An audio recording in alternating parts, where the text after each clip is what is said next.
modifier leurs écrits, prophéties, en changeant les noms et couleurs ainsi que les mots, langues, lieux de naissance. Et pour finir, nous y introduirons des contradictions et des erreurs. Des contradictions et des erreurs. Au fur et à mesure, c'est ça. Voilà ce qu'ils ont ramené. Jusqu'à ramener un certain personnage qu'on appelle Jésus. On l'a introduit là-dedans. On a fouetté vos ancêtres. On les a fouettés correctement. L'autre, on les a pris par eux. Et parmi ces métis-là, parmi ce peuple étranger, il y a plein que le peuple de Dieu avait accueilli, en fait. Et parmi, ils ont pris l'histoire des Noirs. Ils ont pris le rouleau des Noirs, le parchemin, le patrimoine. Ils ont modifié. Ils ont fait croire que ça venait d'eux. Ils ont changé les noms, les lieux de naissance. Ils ont changé les couleurs des patriarches. Ils ont dit que ça émanait d'eux. Ils ont modifié les Écritures. Donc ces faux juifs sont venus, ils ont modifié les Écritures. Ils ont modifié les lieux de naissance. Ils ont créé ce nom de JC. Là, avec d'autres peuples, au concile de Nicée, JC, on fait croire aux gens que c'est Dieu lui-même. Blasphème. Vous avez accepté d'hérésie. Pour ça, nous devons modifier leur écrit.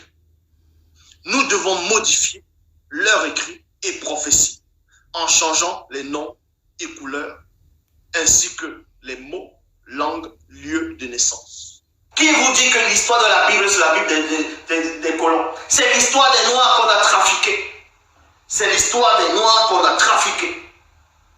De Genèse à Apocalypse, c'est l'histoire des Noirs qu'on a trafiqué. Ils ont changé les noms, ils ont changé les lieux de naissance, ils ont changé les récits.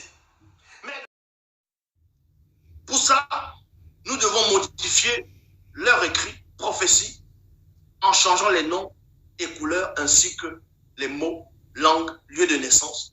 Et pour finir, nous y introduirons des contradictions et des erreurs. Des contradictions et des erreurs. Au fur et à mesure, c'est ça. Voilà ce qu'ils ont ramené. Jusqu'à ramener un certain personnage qu'on appelle Jésus. On l'a introduit là-dedans. On a fouetté vos ancêtres. On les a fouettés correctement. L'autre, on les a pris par eux. Que tu es déjà dans le faux, tu es dans le mensonge, les Bibles que tu lis sont trafiquées, le Jésus que tu crois, le Jésus de Nazareth, le Jésus, peu importe, le Yoshua, Amashia, que lui-même c'est une invention des faux juifs. La Bible est l'histoire des Noirs que les faux juifs ont pris, ils ont trafiqué, ils ont pris les noms, les lieux de naissance, ils ont tout changé. Toutes les religions actuelles dans le monde, quelle que soit la religion, elle est fausse, car elle a été prise dans l'histoire africaine et trafiquée. Nous devons modifier leur écrit, prophétie, en changeant les noms et couleurs ainsi que les mots, langues, lieux de naissance. Et pour finir, nous y introduirons des contradictions et des erreurs. Nor just refuse to publish any facts of African history that don't go along with our racial theories. We need to create a religious and a scientific doctrine so that African slavery won't appear that bad after all. What we need to do is flood the world with new African histories that contain our European perspectives only. Start renaming people and places. Replace African names with Arabic and European names. This will disguise their true black identity. Let's change the criteria for defining race. For example, 1 drop of Negro blood in America makes you a Negro, no matter how light the skin. Yes, and when reporting ancient African history, reverse the standard. No matter how dark the skin, woolly the hair, or thick the lips, you don't have to be a Negro. When black contribution to civilization is too obvious, let's find a way to attribute it to outside white influences.